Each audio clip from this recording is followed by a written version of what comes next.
Nous allons lire quelques versets dans la Genèse. Genèse, chapitre 1, verset 27. Elohim crée le glébeux à sa réplique. À la réplique d'Elohim, il le crée. Mâle et femelle, il les crée. Puis, les versets 28 à 30. Elohim les bénit. Elohim leur dit, fructifiez, multipliez, emplissez la terre, conquérez-la. Assujettissez le poisson de la mer, le volatile des ciels, tout vivant qui rampe sur la terre. Elohim dit, voici, je vous ai donné toute l'herbe, semence, sur les faces de toute la terre. Et tout l'arbre avec en lui le fruit d'arbre, semence, pour vous il sera à manger. Pour tout vivant de la terre, pour tout volatile des ciels, pour tout reptile sur la terre, avec en lui être vivant, toute verdure d'herbe sera à manger, et c'est ainsi. Nous voyons dans ces versets qu'Élohim parle en disant « vous », comme s'il y avait deux personnes. Lisons bien le verset 27. Elohim crée le glébeux à sa réplique, à la réplique d'Elohim. Il le crée, mâle et femelle, il les crée. Il crée un glébeux, à la fois mâle et femelle, deux en un. Dans Genèse chapitre 2, versets 15 à 17, Yahvé Adonai Elohim prend le glébeux et le pose au jardin d'Éden pour le servir et pour le garder. Yahvé Adonai Elohim ordonne au glébeux pour dire « De tout arbre du jardin, tu mangeras, mais de l'arbre de la connaissance du bien et du mal, tu ne mangeras pas. Oui, du jour où tu en mangeras, tu mourras. Nous voyons que Yahvé Adonai Elohim, en lisant dans la Genèse chapitre 2, le verset 15, prend le glébeux, le pose, le servir, le garder. Et au verset 16, au glébeux, tu mangeras. Et au verset 17, tu ne mangeras, tu en mangeras, tu mourras.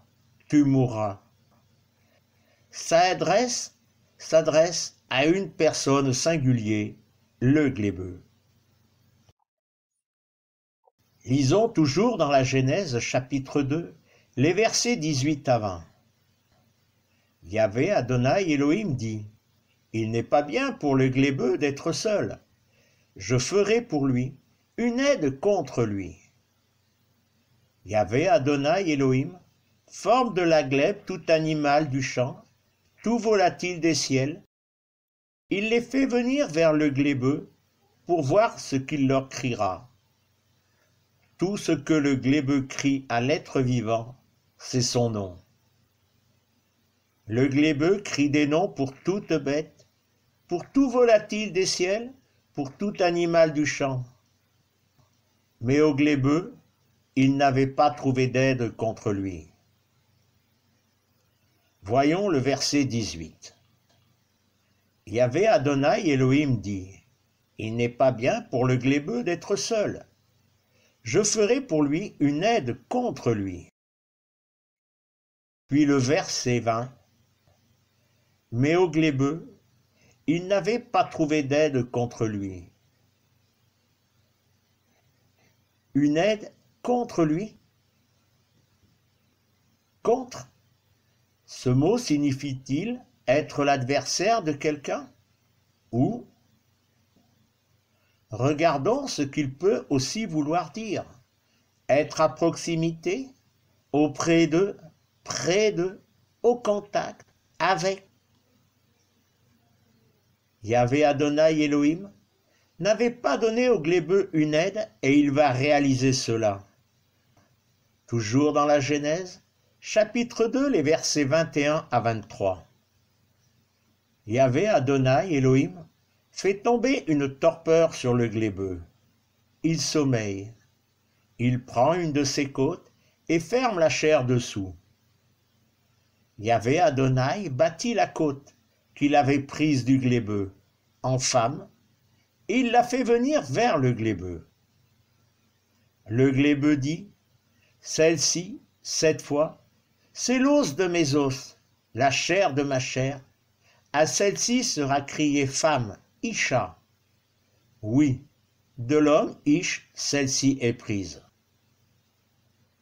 Dans le verset 21, nous voyons comment Yahvé Adonai Elohim va extraire une côte du glébeux. Au verset 22, comment il va bâtir et non créer la femme. Comment il va la faire venir à proximité, auprès de, près de, au contact de l'homme glébeux. Et dans le verset 23, la déclaration du glébeux qui termine de donner un nom aux êtres vivants. Verset 19. Tout ce que le glébeux crie à l'être vivant, c'est son nom. Le verset 24, nous voyons le résultat de ce contre, auprès d'eux, au contact. Sur quoi? L'homme abandonne son père et sa mère. Il colle à sa femme, et ils sont une seule chair. Ainsi, Ish et Isha sont devenus une seule et même chair. Ils s'aident l'un l'autre mutuellement, réciproquement. J'entends déjà plusieurs me dire, qu'en est-il de ces versets? Épître aux Éphésiens, chapitre 5, versets 22 et 23. Femmes, soyez soumises à vos maris comme au Seigneur, car le mari est le chef de la femme. Traduction Louis II. Rassurez-vous, je reviendrai sur ces versets un peu plus loin. Revenons à la Genèse et lisons donc. Genèse chapitre 3, versets 1 à 3. Le serpent était nu, plus que tout vivant du champ qu'avait fait Yahvé Adonai Elohim. Il dit à la femme, « Ainsi Elohim l'a dit, vous ne mangerez pas de tout arbre du jardin. » La femme dit au serpent, « Nous mangerons des fruits des arbres du jardin. » Mais du fruit de l'arbre au milieu du jardin, Elohim a dit, « Vous n'en mangerez pas, vous n'y toucherez pas, afin de ne pas mourir. » Rappelons-nous ce que nous avons lu au chapitre 2, les versets 15 à 17. Nous avons lu que Yahvé Adonai Elohim s'adresse au glébeux seul, et pourtant la femme répond au serpent au verset 3. Mais du fruit de l'arbre, au milieu du jardin, Elohim a dit, « Vous n'en mangerez pas, vous n'y toucherez pas, afin de ne pas mourir. » Rappelons-nous aussi le verset 27 du chapitre 1. Elohim crée le glébeux à sa réplique, à la réplique d'Elohim. Il le crée, mâle et femelle, il les crée. Ayant été créés, deux en un glébeux, la femme avait donc aussi entendu l'interdiction donnée par Yahvé Adonai Elohim. L'homme et la femme, s'aidant réciproquement, sont aussi responsables l'un envers l'autre. Et c'est ainsi que la femme, ayant désobéi, l'homme et la femme furent chassés ensemble du jardin en Éden. Ainsi, chassés du jardin en Éden, l'homme et la femme devinrent habitants, résidents de ce monde. Venons-en au verset 16 du chapitre 3 du livre de la Genèse. À la femme, il dit, « Je multiplierai ta peine et ta grossesse, Dans la peine, tu enfanteras des fils. À ton homme, ta passion, lui, il te gouvernera. André Chouraki.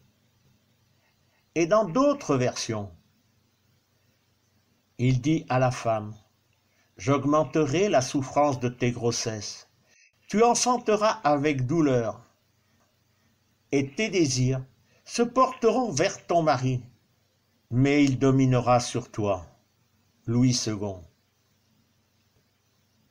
Ces mots, gouverner et dominer, vont être repris sous une autre forme dans 5 passages de la Nouvelle Alliance. Femmes, soyez soumises. Première épître aux Corinthiens, chapitre 14, verset 34. Épître aux Éphésiens, chapitre 5, verset 22. Épître aux Colossiens, chapitre 3, verset 18. Première épître à Timothée, chapitre 2, versets 11 et 12. Première épître de Pierre, chapitre 3, verset 1. Avant d'aller plus loin, nous allons voir dans quel sens comprendre les mots gouverner, dominer et être soumis. Gouverner, commander, guider, diriger. Dominer, du latin dominor, être maître, dominer, commander, régner. Mais pour conduire, il faut d'abord être guidé, conduit. Évangile de Luc, chapitre 6, verset 39. Il leur dit un exemple. Un aveugle peut-il guider un aveugle? Ne tombent-ils pas ensemble dans la fosse? Être soumis. Est-ce que cela veut dire obéir, se taire, être esclave? Lorsque nous réfléchissons un peu, nous pouvons remarquer qu'être soumis peut avoir un autre sens. Être mis sous. Et c'est ce sens-là que nous pouvons découvrir dans le verset suivant. Premier livre aux Corinthiens, chapitre 11 et le verset 3. Mais je veux que vous le sachiez. La tête de tout homme, c'est le Messie. La tête de la femme, c'est l'homme. La tête du Messie, c'est Élohim.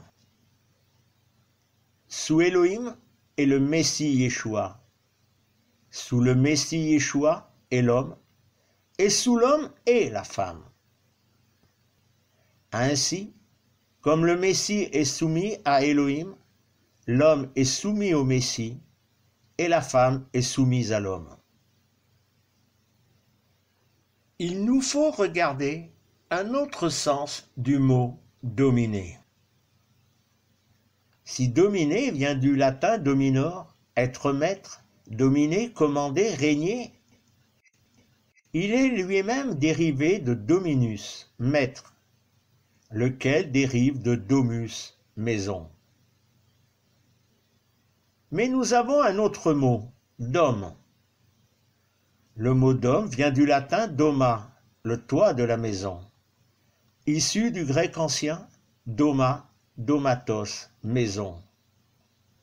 Issu d'une racine indo-européenne dont est issu domus, maison en latin. En réalité, il ne faut pas prendre le mot dominer comme commander, être maître, mais plutôt comme être un dôme, un toit protecteur au-dessus d'eux. Et ainsi, le verset suivant verra son accomplissement. Première épître de Pierre, chapitre 3, verset 7.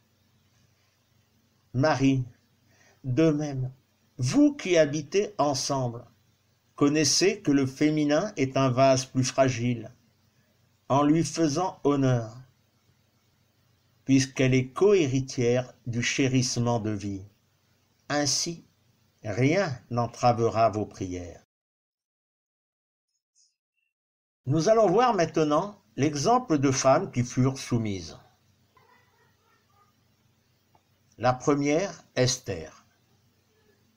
Livre d'Esther, chapitre 2, verset 7.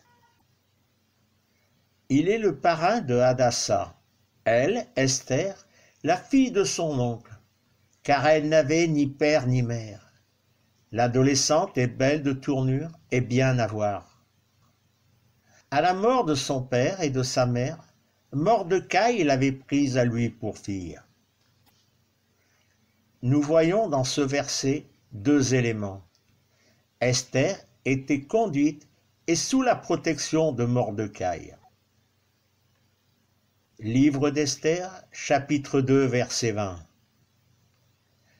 Esther ne rapporte pas son enfantement, ni son peuple, comme Mordecai le lui avait ordonné. Esther fait la parole de Mordecai, comme lorsqu'elle était en tutelle chez lui. Nous voyons ici comment elle se soumet à la demande de Mordecai, se taire sur ses origines. Livre d'Esther, chapitre 4, versets 15 à 17. Esther dit de répondre à Mordecai. Va, réunis tous les Yéhoudim qui se trouvent à Shushan. Jeûnez pour moi, ne mangez pas, ne buvez pas pendant 3 jours, nuit et jour. Moi aussi je jeûnerai, ainsi avec mes adolescentes. Ensuite je viendrai chez le roi, ce qui n'est pas selon la loi. Si je suis perdu, je suis perdu. Mordecai passe, il fait tout comme lui l'a ordonné Esther. Nous voyons dans ces versets plusieurs choses. Même si elle n'est plus sous la tutelle de Mordecai, elle est soumise au roi, son époux, pour les choses de ce monde. Elle écoute Mordecai, et pour le salut du peuple hébreu, elle va dans le jeûne et la prière, se rendre hors de ce monde, devant la face de Yahvé Adonai. Livre d'Esther, chapitre 5, verset 2. Et c'est quand le roi voit Esther, la reine, debout dans la cour, elle porte grâce à ses yeux. Le roi tend à Esther le sceptre d'or qui est en sa main. Esther s'approche, elle touche la tête du sceptre. Nous pouvons voir dans ce verset la réponse à ces 3 jours de jeûne et de prière des Yéhoudim et d'Esther. Esther n'a brisé aucune des règles, s'en remettant à l'amour que Yahvé Adonai avait mis dans le cœur du roi. Son attitude, sa conduite et son entière soumission aux règles établies par le roi avaient définitivement conquis le cœur du roi, son époux. Première épître de Pierre, chapitre 3, versets 1 et 2. Femmes, soumettez-vous de même à vos maris, pour que même si certains sont rebelles à la parole, par la conduite des femmes sans parole, ils soient gagnés, en observant votre conduite pure dans le frémissement. Continuons. Livre d'Esther, chapitre 7, verset 8. Le roi retourne du jardin du pavillon à la maison du festin du vin.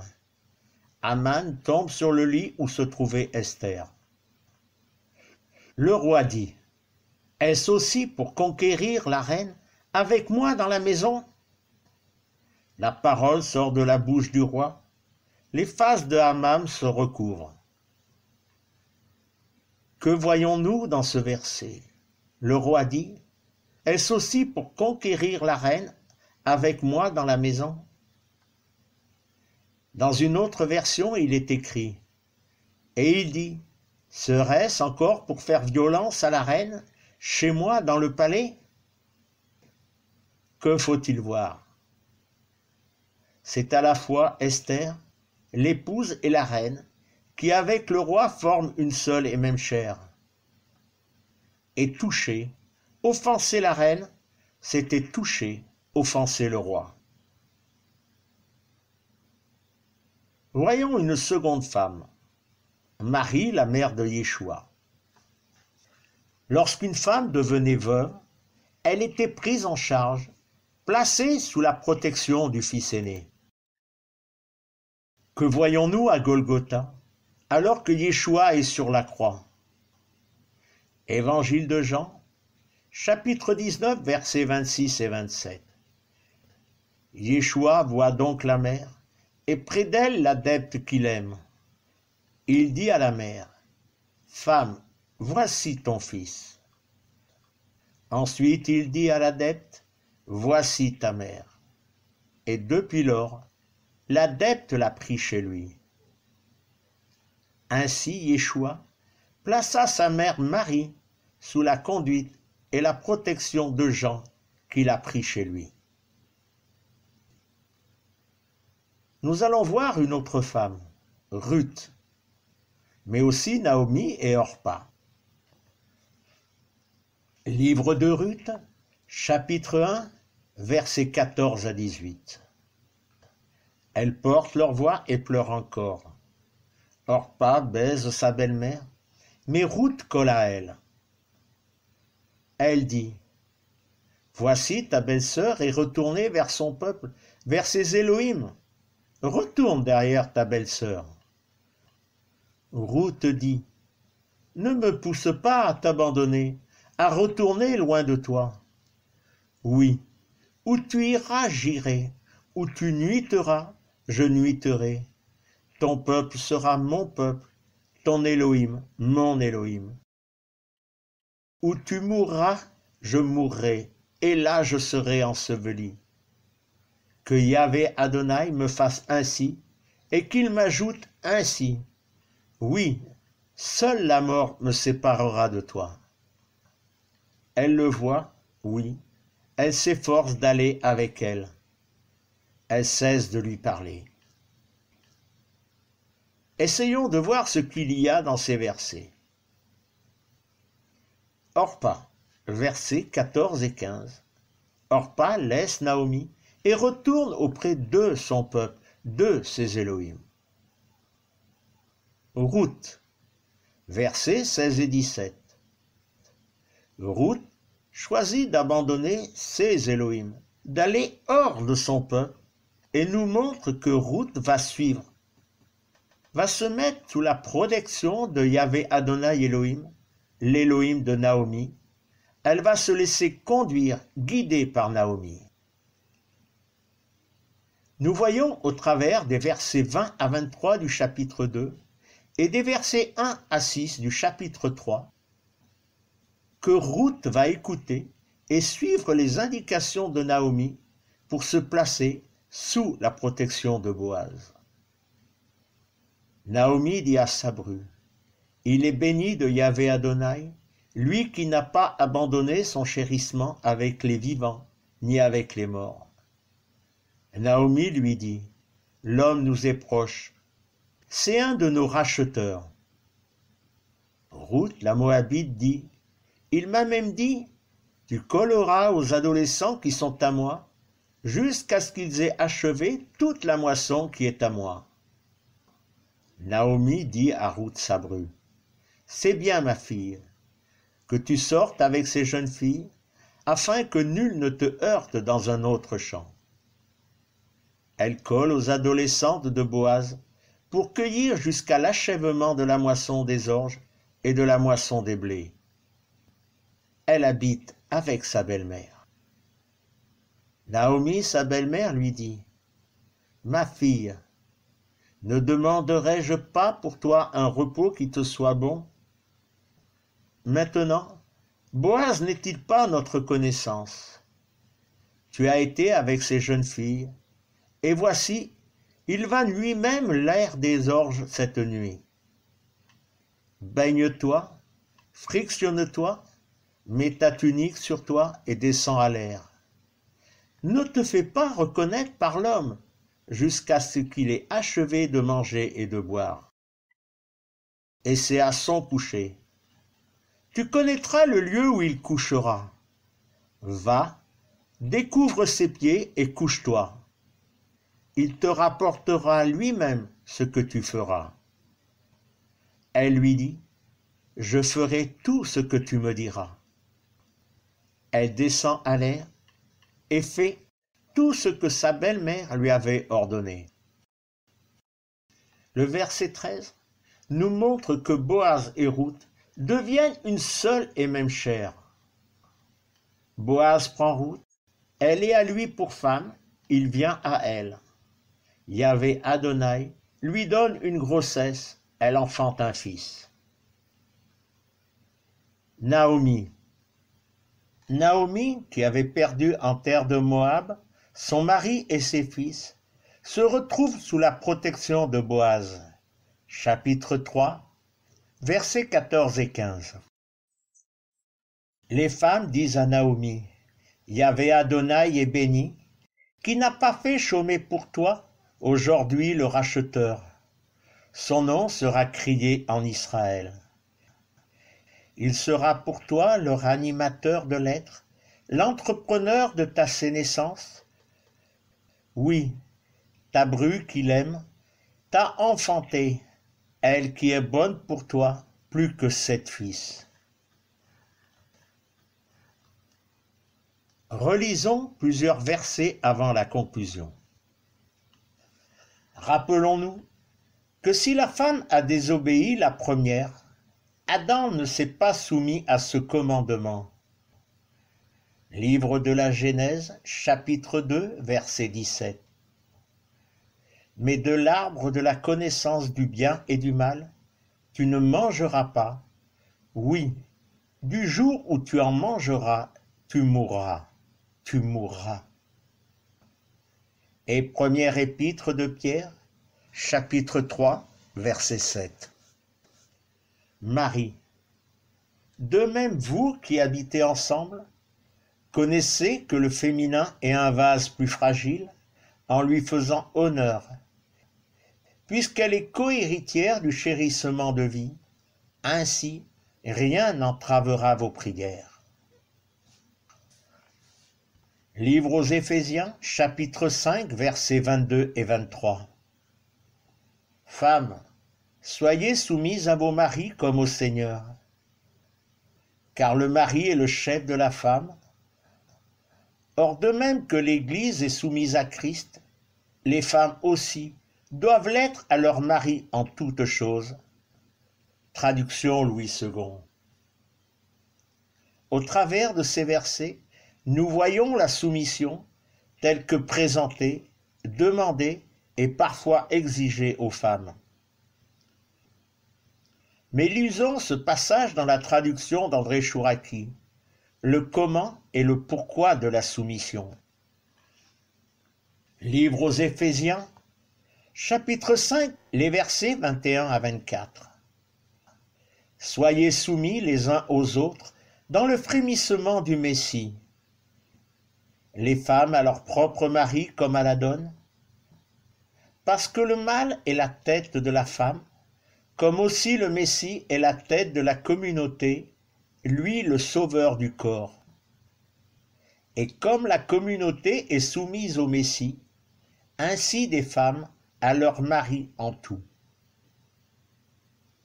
Dans cette traduction, verset 21, comment doit être la soumission?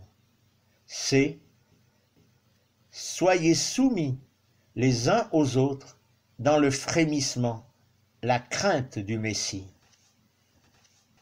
Et le pourquoi de la soumission? Verset 23.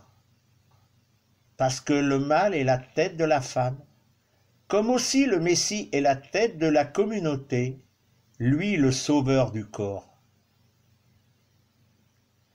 Mais dans un seul verset, le comment et le pourquoi de la soumission. Premier livre aux Corinthiens, chapitre 11 et le verset 3. Mais je veux que vous le sachiez. La tête de tout homme, c'est le Messie. La tête de la femme, c'est l'homme. La tête du Messie, c'est Élohim. Aussi, la femme se soumettant librement à son mari, alors nous les hommes, les maris, les époux, en nous soumettant librement au Messie Yeshua, Soyons des exemples à la stature de Yeshua, notre Adon. Et alors, hommes et femmes rachetés et nés d'en haut, nous ne serons plus de ce monde charnel, mais hors de ce monde, vivant en Élohim. Marie, prenons soin de nos femmes, nos compagnes, l'âge fragile dans ce monde, mais avec nous cohéritières du chérissement de vie, hors de ce monde. Oui, celui qui est soumis au souffle sacré agit selon le souffle sacré et non par obéissance au souffle sacré. Soyez bénis en Yeshua.